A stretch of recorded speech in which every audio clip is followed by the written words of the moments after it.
Bueno, ¿cómo están? Muchas gracias a todos por estar acá, por venir. Antes de empezar con la conversación, no sé si saben, pero alrededor de las 7:30 vamos a cerrar y así hay un espacio para preguntas porque nos tenemos que ir a hidratar abajo, así que Hidratar arriba. arriba, abajo, a un lugar. Eh, Y bien, bueno, así que eso para tener en cuenta, Roberto. Bueno, este conversatorio, diálogo, charla se llama Los espacios góticos de la narrativa argentina reciente. Voy a presentar a quienes tengo acá al lado. Sandra Gasparini es doctora en literatura por la Universidad de Buenos Aires. En esa institución se desempeñó como docente en la maestría de literaturas española y latinoamericana y hasta la actualidad en literatura argentina 1 de la carrera de letras. Es profesora adjunta de narrativa 1 en la carrera de artes y de escritura en la Universidad Nacional de las Artes. Dirigió el proyecto Basit, Escrituras disidentes, terror, desplazamiento y política en la literatura argentina 2020-2022. Y actualmente en PIACIT, espacio de terror y del gótico en la narrativa argentina del siglo XXI. Codirigió un proyecto Basit sobre literatura argentina y terror y participó de otros sobre fantasmas y cuerpos en la literatura argentina. Ha dictado conferencias y ha escrito sobre la literatura argentina fantástica y de terror y sus vínculos con cursos científicos. Publicó, entre otros libros, Espectros de la ciencia y fantasías científicas de la Argentina del siglo XIX, Las horas nocturnas, 10 lecturas sobre terror, fantástico y ciencia, y Las flores. Realizó ediciones críticas y prolongadas de textos de Eduardo Holmberg, Adolfo Bioy Casares y Esteban Echeverría. Escribió prefacios y artículos en revistas científicas, así como narrativa y poesía. Bienvenida, Sandra.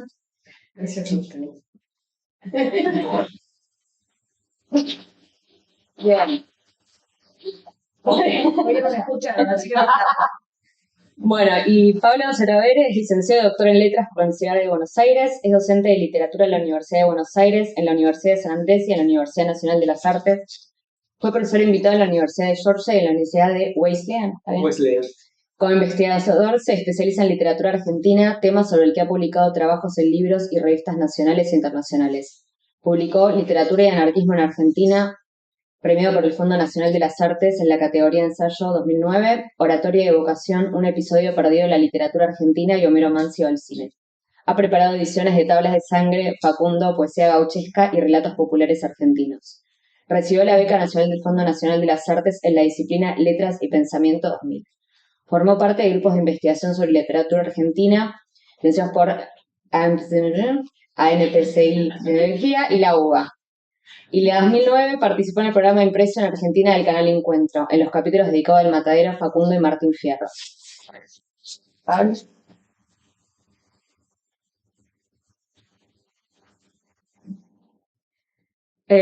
Bueno, ¿quieren vos digas? No, ¿quiere usted? No, yo estaba revisando el asset y me parece que hay como tres ejes interesantes para pensar, o en todo caso que yo leí y ahora nos cuentan un poco más, que creo que tiene que ver con, por un lado, bueno, esta cuestión de la ontología o la espectralidad contemporánea en la ficción, ¿no? Que hay como un asedio del pasado y una especulación o acecho del futuro que se implanta en el presente y ante todo se implanta en espacios, ¿no? Entonces hay como un cruce ahí entre temporalidad y espacio, ¿no?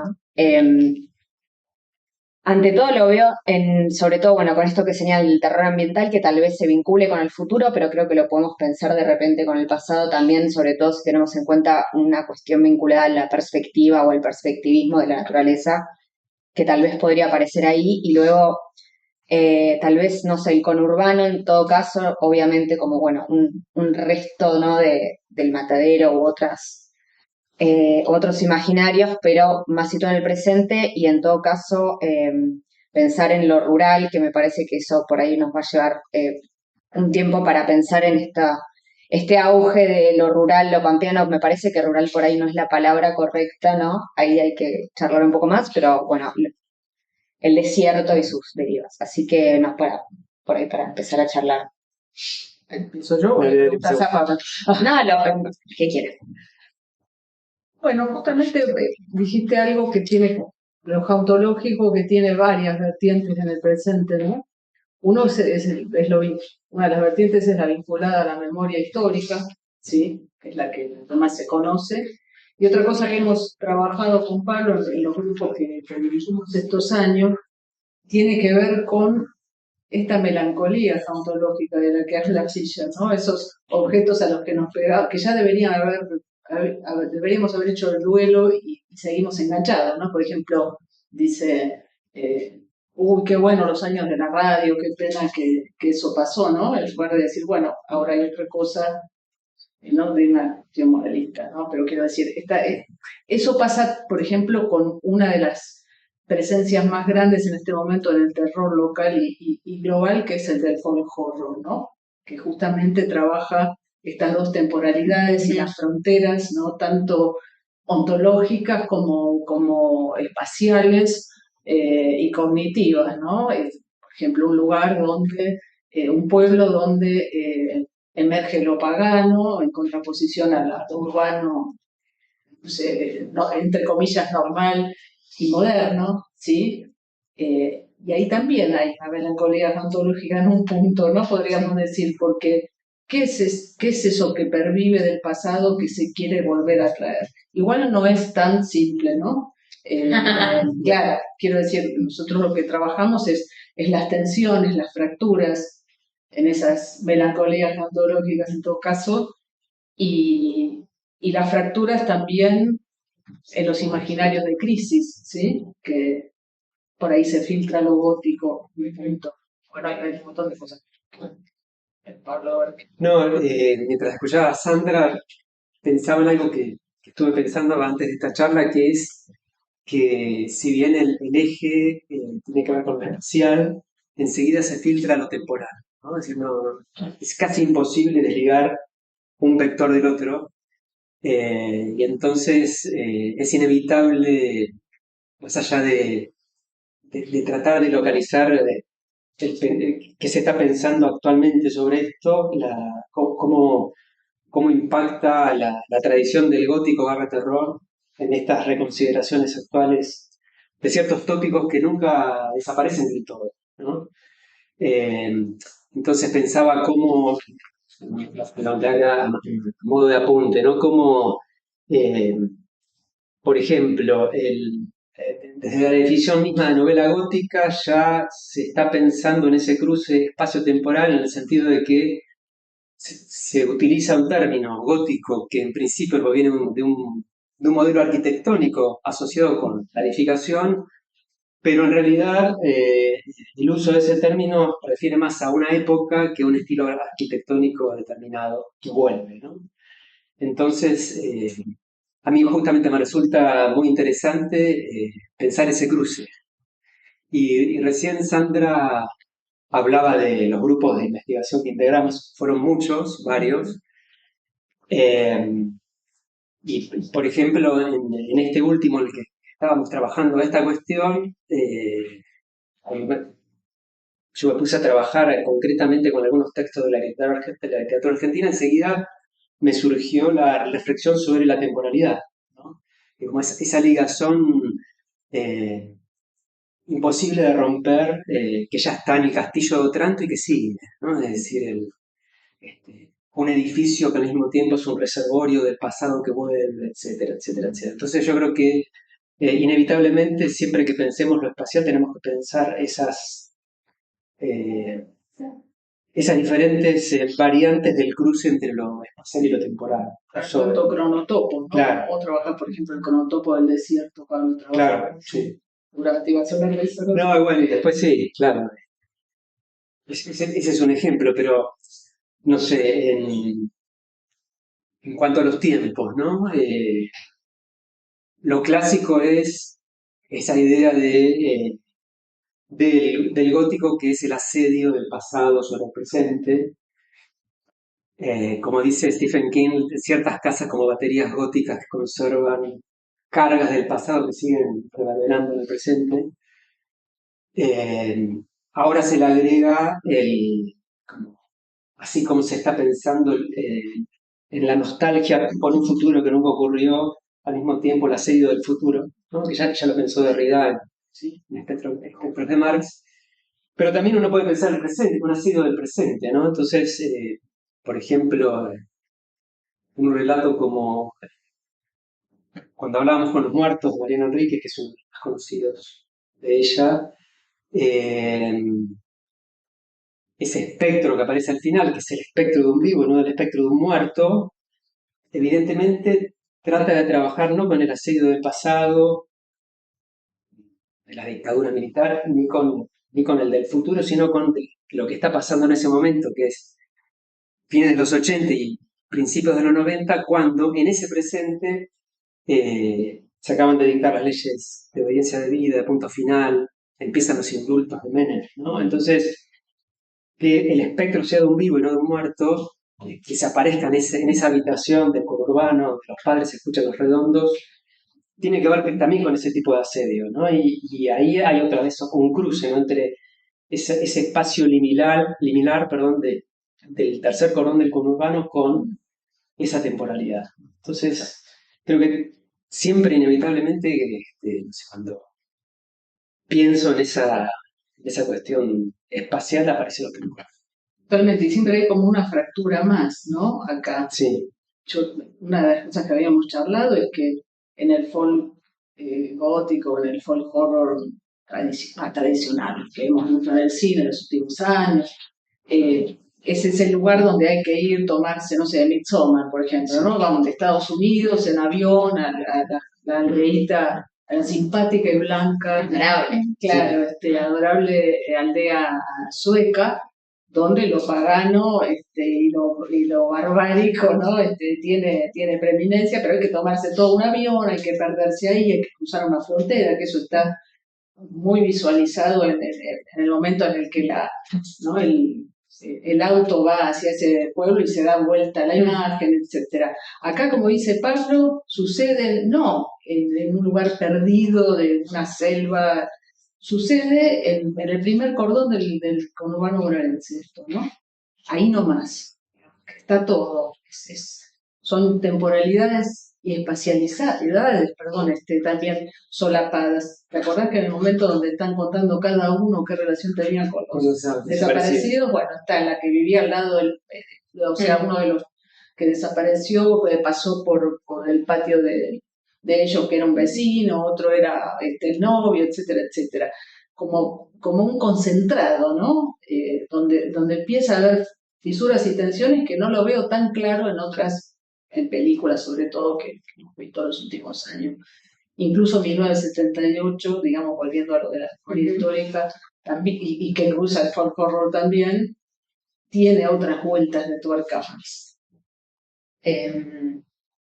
Bueno, perdón, en ese sentido hay en términos de espacio de esa peli por ahí, si quieren conversar, ¿no? Porque ahí creo que se cruzan, no está la cuestión del conurbano, pero también creo que hay como un rastro de otra cosa o de lo rural. Y este solapamiento de géneros, ¿no? Porque creo que empieza de un modo, luego se pone medio yalesco. Son como dos películas. Sí. Bueno, no sé, me interesa saber qué. No sé si lo tengo tan, o Pablo, si lo tenemos tan conceptualizado, pero es una película que provoca, me parece, una fisura en la representación audiovisual, ¿no? De lo que es un centro clandestino de detención. Primero, una escena absolutamente cotidiana, ¿no? Bueno, otra de las cuestiones que se está trabajando últimamente en los estudios sobre la memoria, no sé si conocen el libro, se lo súper recomiendo, de Krenzel, 30.000. Ay, se me fue el nombre. ¿Se acuerdan ustedes? 30.000 que es. Estuve 3 días trabajando sobre ese texto. Me va a pasar todo el tiempo. Ya me voy a acordar. Sí, pensar los 30.000 creo que es. Sí.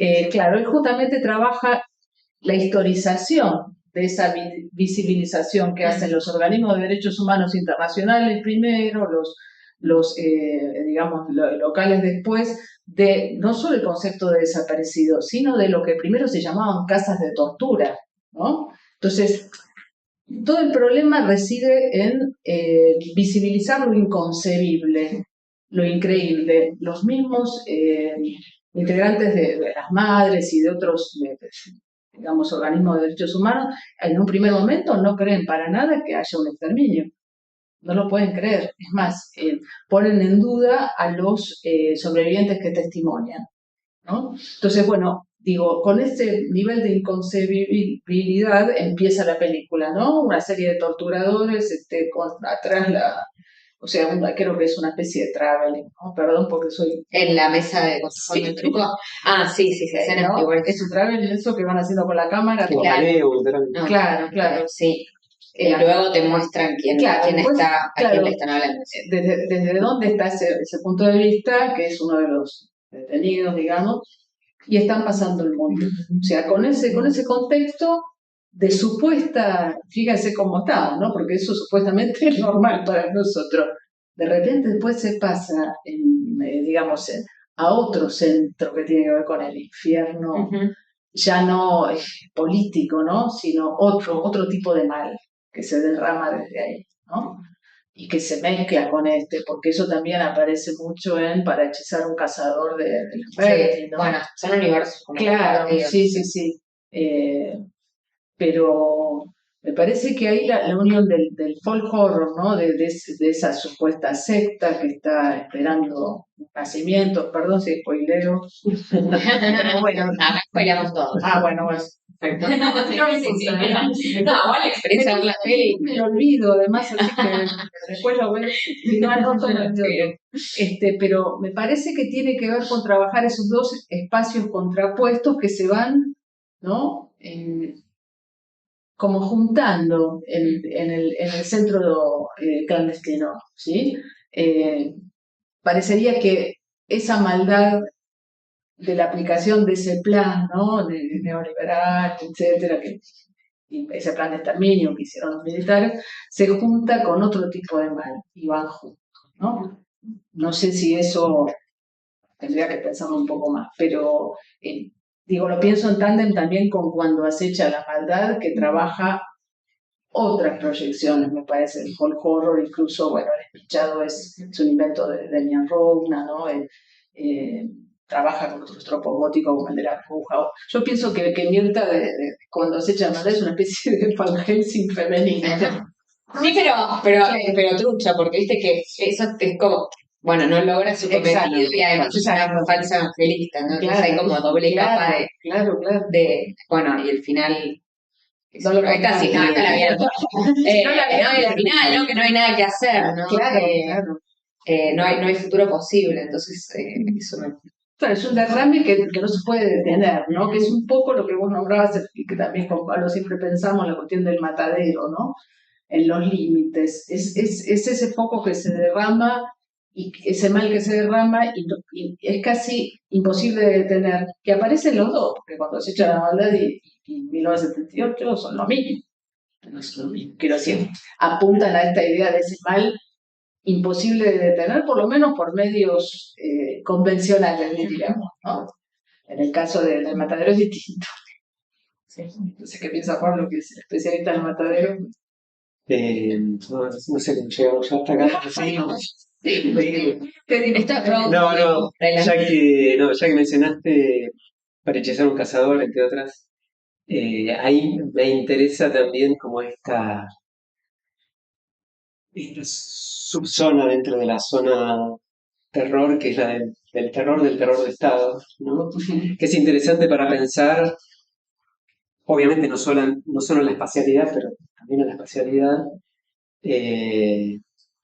en cuanto a cómo un género o modo, como queremos llamarlo, opera cuando se encuentra con que la materia principal con la que trabaja, que es el terror, ya de algún modo viene dada por el tema que está tomando. Entonces, uno se pregunta, como la reflexión inmediata sería, bueno, ese terror se potencia, el terror del género se potencia, es como una especie de terror al cuadrado. Pero con el peligro de descansar en ese lugar común y pensar que ya por el hecho mismo de ocuparse del terror de Estado, el terror va a funcionar y muchas veces, en algunos casos que yo he leído, sucede todo lo contrario, hay un efecto de neutralización, ¿no? Y me parece que en el caso del cuento de Mariana Enríquez que cité recién y Para hechizar un cazador, hay como un uso muy cuidado y virtuoso de esas potencialidades, y en relación con lo espacial, por un lado, como ciertos tópicos del gótico que están presentes casi igual, ¿no? A la casa que parece un castillo, Exacto, sí. pero al mismo tiempo, por un lado, lo inquietante que surge, ¿no? De los ingredientes que vienen directamente del terror de Estado, que se vuelven un tanto previsibles, por ejemplo, el militar, el coronel Ruiz, el padre apropiador y abusador, que al mismo tiempo es una pieza importante del aparato represor, más o menos conocido, previsible.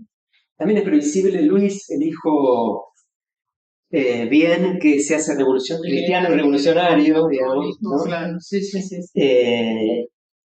Y frente a esa previsibilidad, el personaje de la madre de Griselda, la madre abuela, ¿no?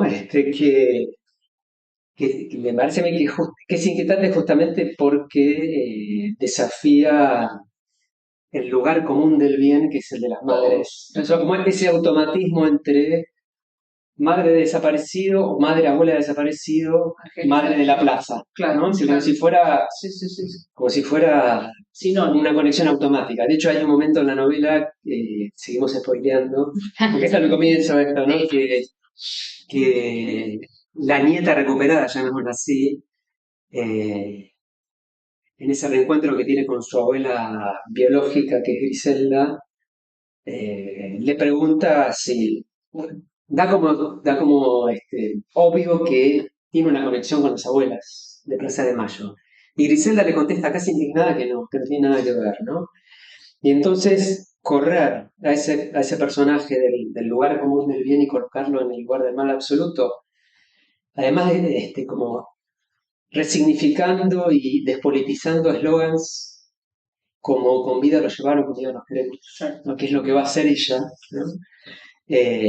Me parece que ahí realmente funciona lo inquietante. Y en cuanto a la espacialidad, lo que me resulta interesante ahí también es que es una novela que transcurre en el interior, ¿no? En Córdoba. Y justamente lo que hace esta madre abnegada, que demuestra que el máximo amor es el amor por el hijo, y que una madre hace cualquier cosa por su hijo, reproduce los mecanismos represivos del gobierno militar, si se transforma en un grupo de tareas, ¿no? Secuestro. Y entonces el galpón de la casa de campo, la bucólica, la supuesta bucólica casa de campo se transforma en un centro clandestino, ¿no? Y el aljibe en un pozo. Con inyecciones. El pozo es un término también que tiene que ver con toda esa facilidad del gótico por un lado y de los centros clandestinos de detención por el otro. Producen desaparecidos también, ¿no? Es decir, que ahí me parece que es un caso muy interesante para pensar eh, la espacialidad del interior, cómo se resignifica cierto bucolismo de la casa de campo, que es algo que ya venía trabajando Lamberti, pero en otro sentido, y el cruce con el terror de Estado y los espacios del terror.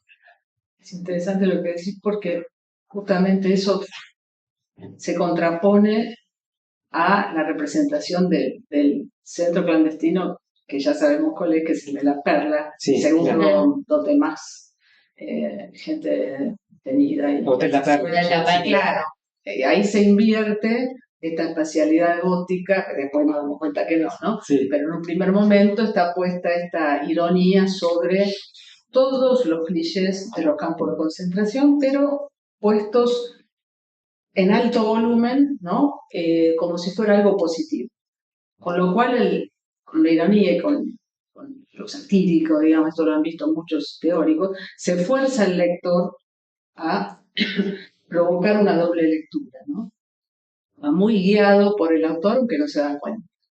Porque llega un momento en que se da con las narices de que el Hotel La Perla no es tal, sino que es el campo, ¿no? A veces me pregunto qué pasa con los lectores que no nos no están al tanto de esto, y cómo se logra ese efecto, ¿no? Se puede lograr en un lector que sí conoce de qué estamos hablando y que se da por sentado eso. Pero el efecto es fuertísimo. Sí. En alguien que conoce el fondo, digamos, la historia. Y en tándem con lo que vos decís, es evidente, él habla en muchos reportajes de que a él le parecía que estaba agotado el sistema de representación digamos, de la dictadura y demás, y lo quiso hacer en 2 novelas. En una primera, que es La maestra rural, que es otra cosa, ahí trabaja sobre el imaginario colectivo, ¿no? Para ponerlo en jaque, y acá lo hizo de manera ya explícita, ¿no? Pero sí, efectivamente hay un trabajo muy a sabiendas con los espacios, ¿no? Y con vulnerar el estereotipo, justamente. O si se usa, darlo. Creo que eso está, que no se ve en otros autores de terror. Por ahí, no sé, por ejemplo, el cuento que abre Un lugar soleado para gente sombría de Mariana Enríquez empieza con un cuento que se llama Mis muertos tristes, donde ella retoma la cuestión del espacio del cuerpo.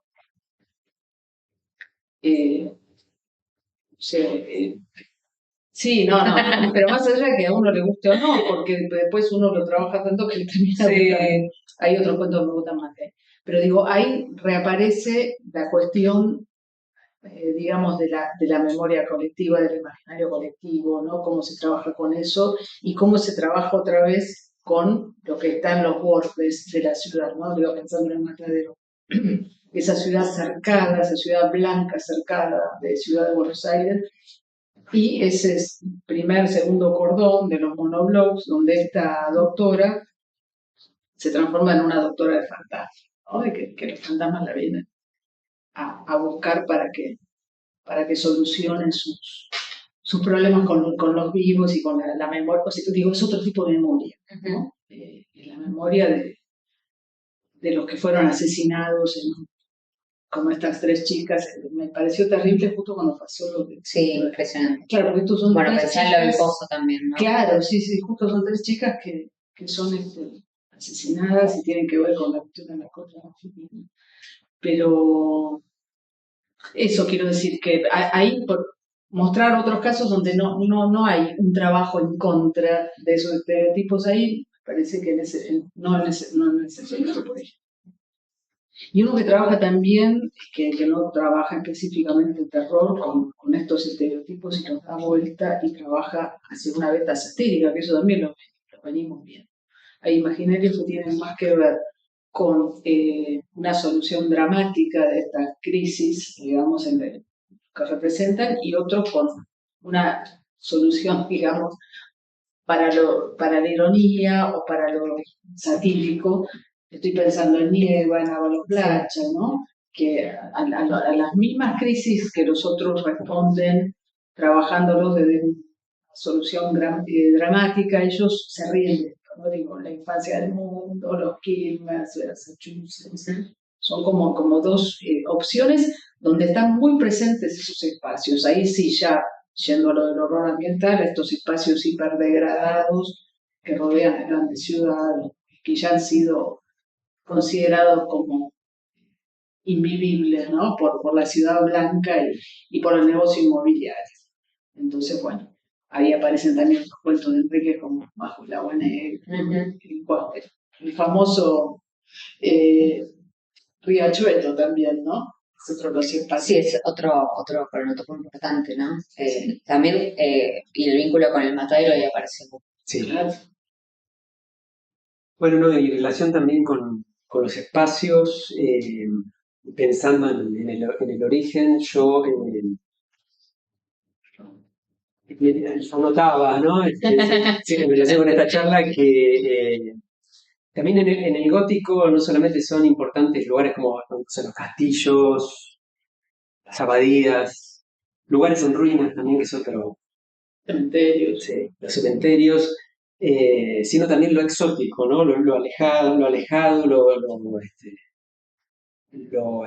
extraño con respecto a por lo menos el lugar donde surge el gótico, que es Inglaterra, no sé, los Pirineos, hay en Italia un castillo perdido ahí, España también, además como los países católicos que tienen ese plus de exotismo negativo.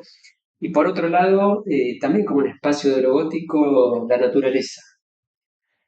Eh, y ahí me interesa sobre todo, no tanto todo el tratamiento desde el costado sublime, como puede ser los Alpes en Frankenstein, ¿no?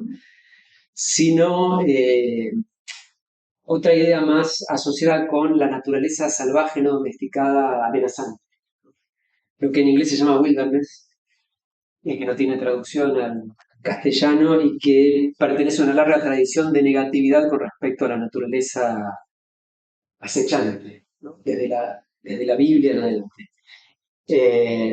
Que me parece es fundamental para pensar lo gótico terrorífico americano. Eso se ve muy bien en la película La Bruja, ya hablamos de películas, ¿no? Como esa naturaleza está ahí acechando y destruyéndolo todo, ¿no? A esos puritanos que llegan y tratan de domesticarla. Se ve también en Lovecraft, ¿no? En sus cuentos más famosos, ¿no? En esos bosques perdidos donde era en New Orleans, ¿no? De late los antiguos. Las montañas de la Claro, noche. claro. Sí, se ve venir por el bosque, Claro. accesible, enorme y fétido, pero no Sí. se ve. Aquí decir, Sí, no se puede escribir. Sí. Claro. A veces puede ser el mar, incluso en textos no típicamente terroríficos como Moby Dick, ¿no? Lo blanco, terrorífico, bueno, en Gordon Pym también de Poe. Y obviamente ya más localmente todo esto se conecta con el tópico del desierto. Es decir, la pampa desierto, que ha sido tan generador, me parece a mí, como de lo mejor del terror local, ¿no? Desde los relatos fundacionales argentinos del siglo XIX hasta muchos de los exponentes del terror actual. Ya sea porque hay autores que trabajan ese periodo y lo actualizan, pero ubican sus ficciones ahí, por ejemplo, Diego Muzio, en El Intercesor, por ejemplo, como en el hecho de poder pensar esas derivas del desierto, nuevas espacialidades que mantienen lo que está formando parte de su núcleo duro en el siglo XIX, con algunas variantes, pero que sigue estando allí, ¿no? Belén ha trabajado muy bien el baldío, por ejemplo, así que si querés contar algo, decir el baldío como una deriva de eso, ¿no? Que también viene me parece que viene de ahí. Y por otra parte, me interesaba también en este recorrido cómo justamente por los cambios operados en la acción humana sobre el planeta, esa tradición que asocia la naturaleza salvaje no domesticada con la maldad, insisto, desde los textos bíblicos, ha ido mutando ya en los últimos tiempos a una positividad que se enfrenta a el planeta justamente demasiado domesticado, demasiado intervenido hasta su aniquilación. Y entonces ahí me parece que hay una vuelta de tuerca interesante y una tensión también, ¿no? Es decir, cierta visión a veces naif de que hay que ir en busca de paisajes no intervenidos por lo humano, como si quedara. pero que pueden ser. Pero bueno, como si quedara, claro, esa es la Y gran así utopía. quedan, ¿viste? Ya. Como si fueran el lugar del bien, Claro. frente a lugares demasiado domesticados y arrasados. No sé, hace poco vi una película vieja que está basada en un libro que se llama Into the Wild, no sé si la vieron. La del chiquito. La del pibe que va a Sí, sí. que busca desesperar, es esto, ¿no? Que busca desesperadamente lo no domesticado, lo no intervenido por lo humano, y se va a Alaska, y finalmente termina muriendo por el efecto de la naturaleza, Y cuando la veía recordaba, no es una película de terror para nada, ¿no? El director alemán, tan bueno, Herzog, ¿no? Que trabajó mucho en la naturaleza y que pensando en la naturaleza decía, la naturaleza no tiene nada de bondadoso y puede llegar a ser eh, terrible justamente porque opera sin importar lo que está ocurriendo, ¿no? Sí, claro. pasa Klaus Kinski, la naturaleza ya como que Claro. garantizado, ¿viste? Entonces, yo creo que también modernamente esa tensión me parece que es muy interesante para pensar en la literatura de terror contemporánea, ¿no? En ese choque de tradiciones y visiones de la naturaleza pura e indomesticada como una wilderness buena, junto con la tradición de la wilderness como algo asociado naturalmente con el mal, corazón de las tinieblas, y la tensión que se produce ahora por este aniquilamiento del planeta del que somos parte y que también muchas ficciones trabajan. Listo. Porque de hecho, Sí. Nieva Bueno, va más allá, ¿no? Va al aceleracionismo cuadrado, porque la única solución de la biopolítica, como la llama él, no biopolítica, sino biopolítica, es digamos, la disolución total, la del lenguaje, la del planeta, o sea, debe desaparecer el ser humano. O sea, es llevar el post-antropocentrismo a su máxima exponencia, ¿no? Y reírse de todo eso. Bueno, y lo sigue haciendo en los últimos ensayos que publicó también. Escuchándolo a Pablo, algo que no comentamos y trabajamos bastante, aclaro que, bueno, un investigador que trabajó muchísimo con nosotros también es el Marco Seifer, que tiene publicaciones sobre esto que estamos hablando. Sobre todo esto también, porque él trabajó mucho lo que es el gótico regional, entonces armamos algunas discusiones sobre eso, y también nos pusimos a ver qué pasaba con la cuestión del regionalismo. Entonces, bueno, ahí surgieron las investigaciones de Lucía Caminada, que trabaja lo que ella llama los nuevos regionalismos, ¿no? Que, digamos, salen de esta cuestión de esencializar la región y pensarla como una construcción cultural, ¿no? Política,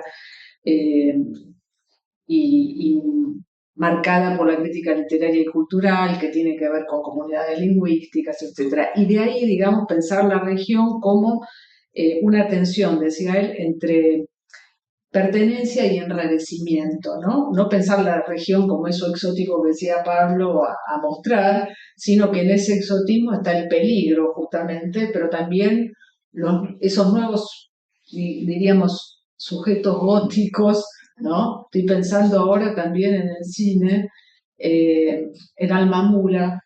Sí, justo, bueno, el libro que presentaron hace un rato hay un texto del Alma Mula. Qué lindo, lo quiero ver. Sí. Me encantó. Así que es muy, bueno, podemos por ahí, si querés comentar un poco. Sí, no, simplemente que digo, se trabaja sobre hechos que comete la que hizo el libro. Yo que tengo. Ahora está acá todo de oído. Ahora. ¿Está acá? Ahí está, creo que no. No, la vamos a charlar porque la vimos. Acá aparece el libro.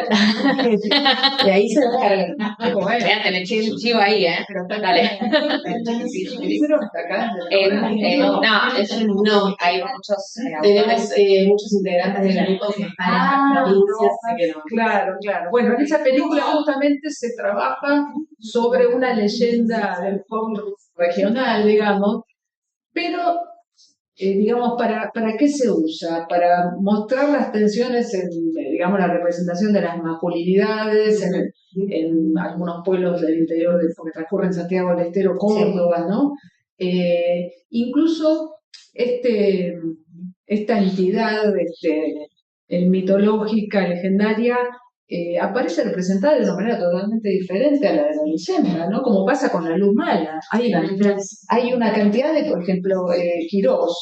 Claro, Luz mala cerca de mí. Sí, Campo de toda la luz mala se llama el Sí, cuento, porque Sí. el libro se llama La Luz mala dentro de mí. Sí, algo así. claro. Y bueno, ahí que es un hombre que grita, por ejemplo, en Luz Mala, o en Luz Mala, la película de Smith, es Ujú. una luz que viene a, digamos, en Hunting, a recordar la historia de los pueblos originarios que estaban en ese Ujú. lugar, una cosa rara, ¿no? Digo, pero que no tiene que ver con las luces del Camposanto del Moreno de Martín Fierro, Sí, ¿no? sí. Es otra cosa. Pero digo, en Almamula sirve este ser mitológico, que no es esa mujer inquietante que aparece en el monte, ¿no? De santiagueño, viene a mostrar una serie de tensiones que tienen que ver con este chico que es de la ciudad, que, digamos, está en su despertar sexual, ¿no? Lo que es la culpa, etcétera, etcétera. Entonces, quiero decir, no es una mera mostración de lo que sería, digamos, lo típico regional, el extractivismo forestal que aparece ahí, ¿no? Del padre del chico, sino que con eso se hace otra cosa, se dialoga con otras cosas, me parece, ¿no? Y eso aparece mucho en Quiro, aparece toda la cuestión de las masculinidades, bueno, de hecho ahí en Toda la luz mal, Sí, ¿no? es O, central. claro, o el nene, o el Tibisay, por ejemplo, que siempre hay digamos, no sé, como dice la gente joven hoy, descansar, bueno, nosotros decimos de otra manera. Descansar. Iba a decir Descansar. Iba a decir gastar. Gastar. Yo iba a decir otra, pero por ahí. De la época de No la puedo decir acá. Porque Descansar. bueno, sí, descansa, que me hago la moderna porque yo no. ¿A quién es que descansa? Al muchacho que va de la ciudad a buscar a su madre por una equivocación, es extraordinario ese cuento.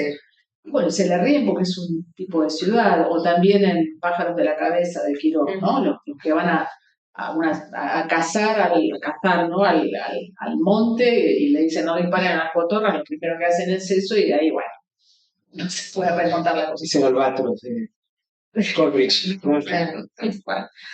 Bueno, perdón, de hoy siempre No, son en ramas, por suerte Pablo es la ley. Ellos prolifen. Sí, creo, eso también para preguntarles, en términos de estas torsiones que se ejecutan con el imaginario, no sé, con Mansilla, por ejemplo, que, bueno, ahora salió la edición nueva, pero también es un autor que está muy referenciado, o bueno, la peli del Escuerzo, o sea, en el cuento de Lugones, ¿no? Como estas torsiones sobre la tradición, que hacen otra nueva torsión sobre, bueno, los imaginarios regionalistas, y bueno, mencionaste a Muzio, así que también por ahí. Sí, no, simplemente quiero decir esto que con Sandra formamos grupos hace mucho tiempo y siempre nos reunimos a discutir cosas.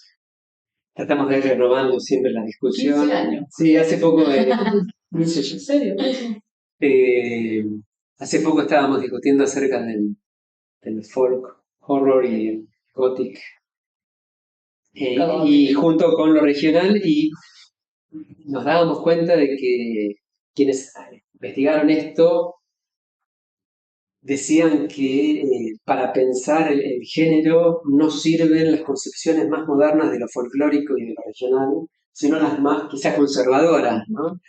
Porque el riesgo siempre es que todo se vuelva regional o que todo se vuelva folk. Entonces, como que decían los autores, bueno, está muy bien todas las investigaciones actuales antropológicas, pero por favor necesitamos los viejos y conservadores folcloristas y regionalistas, porque es gracias a esa delimitación clásica que puede funcionar mejor el terror, ¿no? Y también pensaba, cuando hablamos de región, que hace un tiempo vi que alguien había acuñado el concepto de gótico norteño, que me pareció muy, primero, muy bueno como arte de titular, justamente por la fuerza que tiene el gótico sureño norteamericano, ¿no? Que es un gótico muy especial, aparte, ¿no? Y que es un término, como se sabe que por primera vez cuando se lo empleó de manera negativa para hacer crítica a cierta literatura, Faulkner, Casos Macabros, etcétera, y que luego se transformó en una etiqueta muy productiva, ¿no? Y quien inventó el concepto, por lo menos la primera vez que yo lo vi, no me acuerdo del nombre. Gótico norteño. Sí, gótico norteño, perdón. No sé, no me acuerdo. Explicaba cómo él, que era de... Tenemos un compañero de investigación que es el que escribió sobre el mamula, que es Fabián Soberón. Ah, debe ser, claro. Sí, claro. ¿De dónde está Juan? Me voy a fijar dónde lo encontré. Digamos que es él, digamos. Claro. Es el comentario. Pero puede ser, ¿eh? Puede ser. Sí. Sí. Y él es del NOA.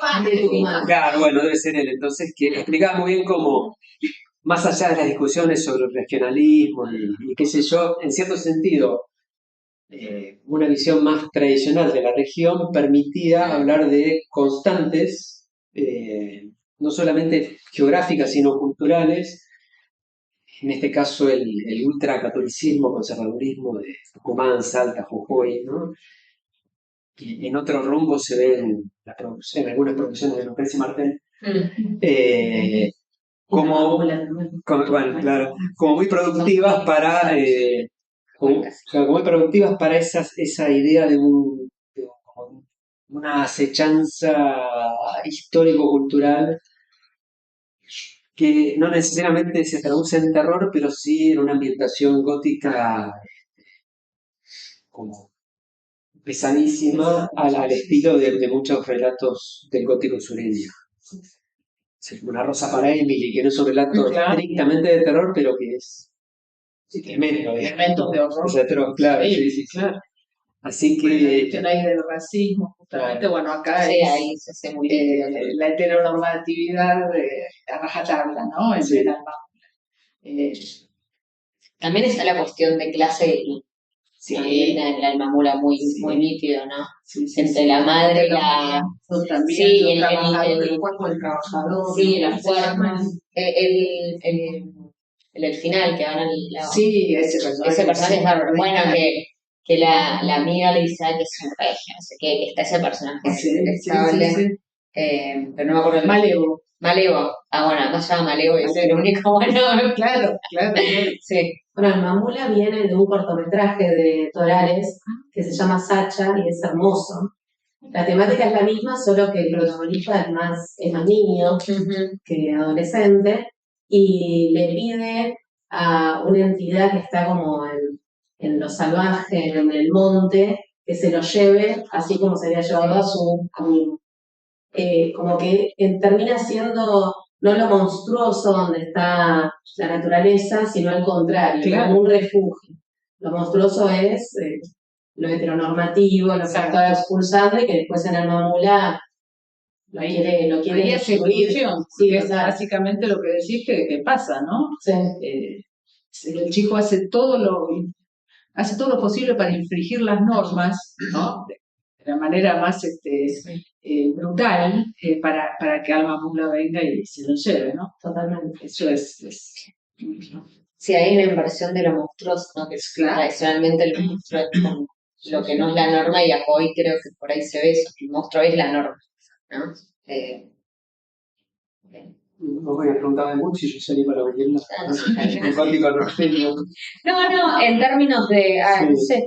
No, está revisitar zonas, tiempos, espacios, personajes o hasta casi estructuras del viaje, ¿no? Muy canónicas del siglo XIX, a pensar en Mansilla, ¿no? En Indios Rangeles, o también en, bueno, cientos, ¿no? Bueno, hablamos del esfuerzo, ¿no? Que es posterior, pero... Bueno, digo Mansilla, en el esfuerzo conviven dos tradiciones literarias e historiográficas del siglo XIX. Claro, la guerra del Paraguay y la literatura de frontera. Igual que Mansilla. Claro. Porque ahí, en realidad, el cuento de Lugones es una... No, es una anécdota. Se basa, lo dice claramente sin ahí al principio, no basado en un cuento de Lugones, hace otra cosa. Me gusta muchísimo. Aprovecho que salió el tema del gótico norteño. Confirmar que el concepto es Lo que cantan los agentes acá. Hay una cineasta de Concurso que cuando hizo su tesis de licenciatura, cuando se recibió de cineasta en La Plata, hizo todo un trabajo de investigación y acuñó el gótico mesopotámico. Claro. Entonces trabajó con Quiroga. ¿Quién es el...? Ella se llama Laura Sánchez Acosta. Y enfrenta Ríos. Es la directora de La Solapa, de Relicto. ¿De Relicto? Mira. Sí. Y habla... Se habla Armada también, ¿no? Pero perdón, su tesis Claro, muy ¿de literatura o de cine? No, es de cine, porque ella es realizadora. En la Universidad de La Plata tienen una tesis que es una investigación que justifica después el largo que hizo. Y es súper interesante porque, bueno, son en un punto imaginarios que dialogan, no en Mesopotamia, pero también hay otras cosas que aparecen. Y hay mucho como en el cine regional actual, este vínculo, ¿no?, con lo natural, y es como lo que hablamos siempre en el grupo, de repente quienes vivimos en ciudad y sobre todo en Buenos Aires, no podemos esquivar al otro, ¿no?, como miramos para todos lados puertos. Y sin embargo, como estás en el campo, estás como más adentro, el vacío está lleno de animales, de posibilidades, de seres, que eso también como que despierta otro tipo de, no sé, como de iconografía y a la vez como de búsqueda, ¿no? Sí, la relación también con ese espacio, ¿no? Total, sí. Sí, no, tenemos 15 minutitos para preguntas. Acá está la secretaria académica. O no tenemos 5. Tenemos 5. Una pregunta. 5 minutos, sí. 5 minutos. Les comentamos que hay una apertura tardía en la jornada y un brindis. Nos habían dicho. El secretario de la... No hay problema. Creo que decano y no queremos tampoco dejar. Pero quédense porque podemos ir charlándolo con alcohol. Claro. Nos quedamos, sí. Hidratados. Ya es otra cosa. Ya es otra cosa. Quería aprovechar entonces, perdón, No. Cuando estaban hablando de esto como de la pervivencia del pasado, de los espacios, ¿no? También pensar, por ejemplo, en el cuento del ahorcado de Mariana Enríquez, que tiene como ese espacio que da cuenta de algo que ya no está, y entonces a dónde está esa casa, esos seres que habitaban ese espacio. Y por otro lado, como la figura del matadero es súper relacionable con los centros clandestinos que estaban en medio de ciudades, en medio del camino, y en donde nadie tiene que adivinar qué es lo que está pasando ahí adentro, todo el mundo sabía que pasaba adentro. Solo que hay como una ceguera, no sé si voluntaria es la palabra correcta, pero digo, había espacios como súper llenos de un horror reconocible y otros en donde queda huella. Entonces ya es como ir al pasado como para recuperar ese horror, y está bueno ver como ahora, no sé, Lamberti llena el aljibe, se lo llena el cuerpo. Hay espacios llenos de horror y hay otros que por el vacío justamente que generan como esta inquietud. Sí, en ese cuento del ahorcado que no es tan conocido. No, yo lo leí en tu seminario. En mi seminario, bueno, claro. Porque apareció una edición que no es de ella. La de... Una antología. Una antología sobre el golpe militar, que lo hizo Dalmaroni, no sé. Sí. Justamente ahí aparece, por ejemplo, la ruina, ¿no? Claro. Pero siempre que hay una ruina,